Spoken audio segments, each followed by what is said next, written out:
Bismillahirrahmanirrahim. A very common misconception which is found regarding Islam and women is the notion that women must be confined and they must not come before other people except their very near relatives. They can only meet these near relatives.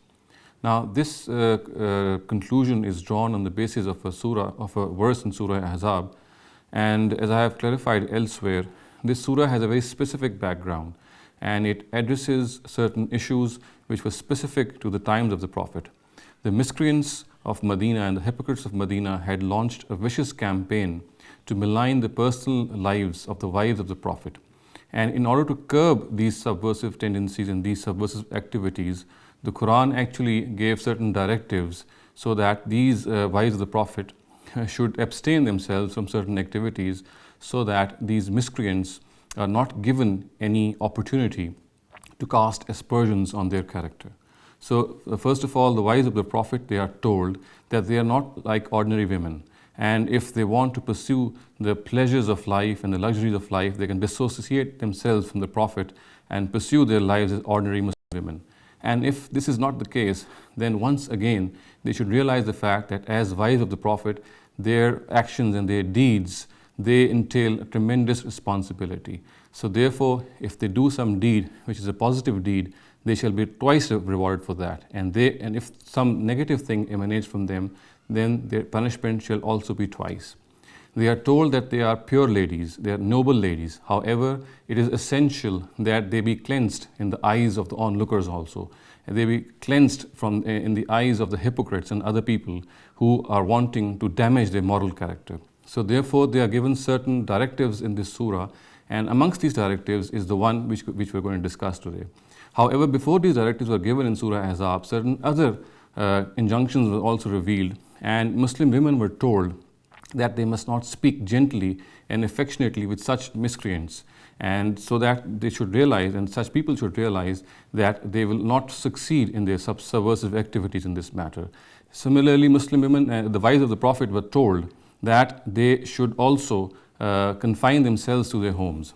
They not only should they speak inaffectionately with strangers, they should confine themselves to their homes, and they must not go out in the ways and manners of the ladies of the age of ignorance who used to dress up, ornamenting themselves a lot. They should stay in their homes, and they should remember the Almighty and teach the message of Islam to people and to ladies who come to them. So these were the measures which were actually given to the wives of the Prophet, so that the subversive activities of the miscreants in Medina could be halted.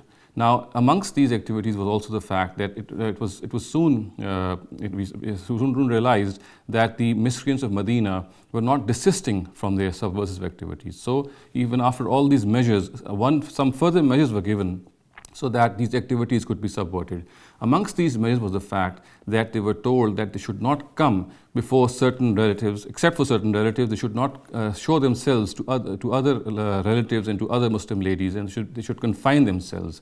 So it can be realized, it can be summarized that these directives relate specifically to the wives of the Prophet, and they were given in order to curb certain subversive activities which the miscreants of Medina had launched in order to malign the moral character and in order to bring them into disrepute. I'll now read out these verses to you from Surah Ahzab, and the context will show that absolutely clear that these verses specifically address the wives of the Prophet, and they have absolutely no relation and they have no bearing to any directive which can be generalized and extended to other Muslim women. Now, these verses of Surah Ahzab read, "Believers, do not enter the houses of the Prophet for a meal without waiting for the proper time, unless you are given leave. But if you are invited, enter, and when you have eaten, disperse. Do not engage in familiar talk, for this would distress the Prophet, and he would feel shy to bid you go. But of the truth, God does not feel shy. If you ask his wives for anything, speak to them from behind a curtain. This is more pure for your hearts and their hearts. You must not speak ill of God's messenger, nor shall you ever wed his wives after him. This would surely be a grave offense in the sight of God. Whether you reveal or conceal them, God has knowledge of all things.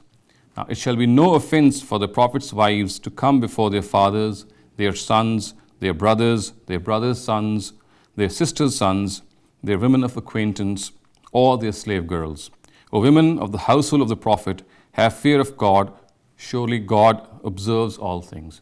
So it is absolutely evident from this context that certain directives had been given to the wives of the Prophet in order to subvert, in order to put a halt to the malicious campaign which the miscreants of Medina had launched. Muslims were told that they must not come to the house of the Prophet unless they are called. And once they've had their meal there, once they have finished this, then they should disperse immediately, because this would cause stress to the Prophet.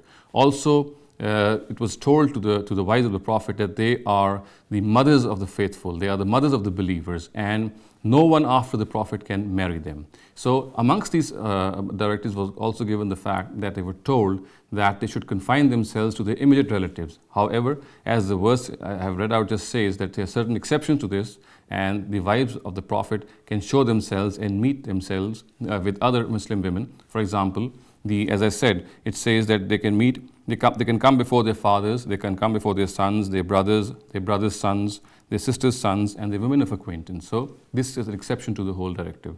So in a nutshell, we can say that this confinement relates specifically to the wives of the Prophet, and it was actually a measure which was adopted in those times to curb the malicious campaigns which the miscreants and the hypocrites of Medina had launched to besmear and bring the moral character of the wives of the Prophet into disrepute.